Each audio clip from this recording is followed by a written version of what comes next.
ይገርማል።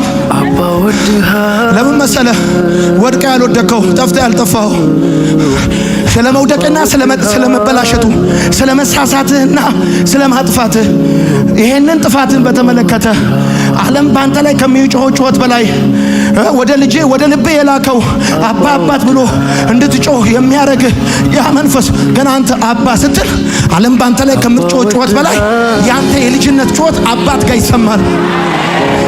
አንዳንድ ጊዜ ይገርመኛል እንደዚህ አይነት ጉባኤ ላይ እየተገለገለ ፓስተሩ እየጮኸ እናትየው ልጇ እንዳለቀሰ በልዩነት ድምጿን ሰምታ ትወጣለች። የልጅ ለቅሶ በልዩነት ለእናት ይሰማል፣ ለአባት ይሰማል። የሰማኝ ካለ የኔ ልጅ ነው ይላሉ እናቶች። አይተ የኔ ልጅ ነው ብለው ሮጠው ነው የሚወጡት። ልጁን ያውቁት፣ ድምፁን ያውቁታል። ይገርምሃል እግዚአብሔር አባት አባ ብለህ ስትጮህ የልጁን ድምፅ ያውቀዋል።